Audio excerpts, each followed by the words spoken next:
Disinfecting a wound is a crucial step in the healing process to prevent infection and accelerate recovery. The process involves several key steps, each of which should be performed carefully, depending on the type and severity of the wound. 1. Initial rinsing. Running water. The first and most important step is rinsing the wound with clean water, preferably running water.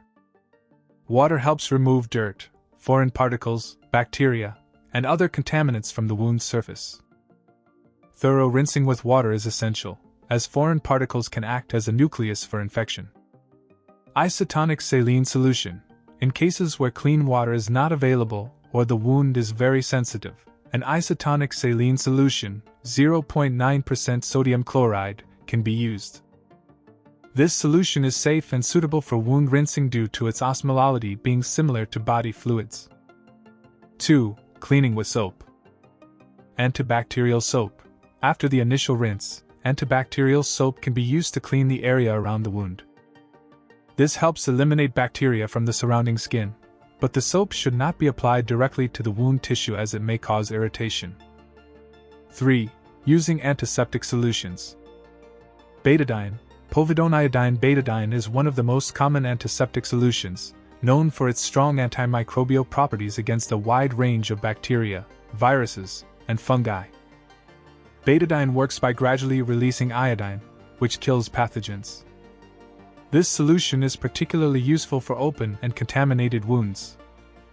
Chlorhexidine. Chlorhexidine acts as a broad-spectrum antiseptic against bacteria, fungi, and some viruses. It is typically used for superficial wounds and sterile environments. Research shows that chlorhexidine is effective in preventing wound infections and works quickly. Hydrogen peroxide, H2O2. Due to its strong oxidizing properties, hydrogen peroxide can be used to clean superficial wounds and remove dead tissue or surface contaminants. However, it should not be used repeatedly or on deep wounds as it may damage healthy tissues and delay healing due to the production of free radicals. 4. Using topical antibiotics. Antibiotic ointments.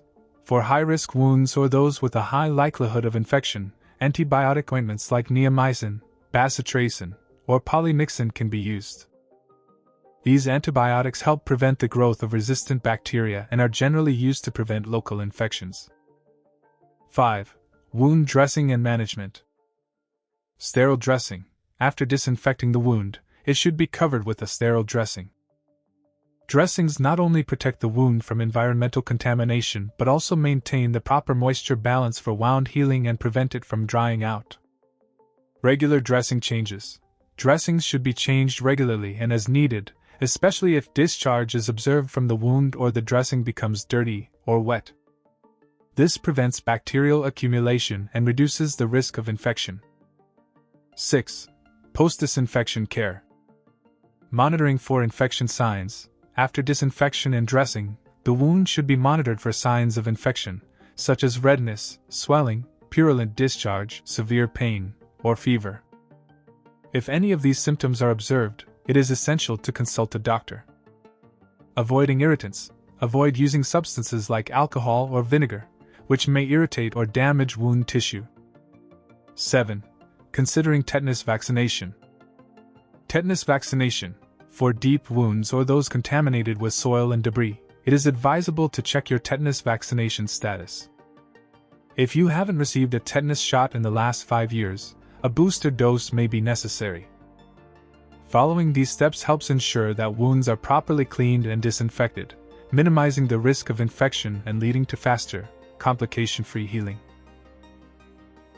If you found this program helpful, don't forget to like and subscribe.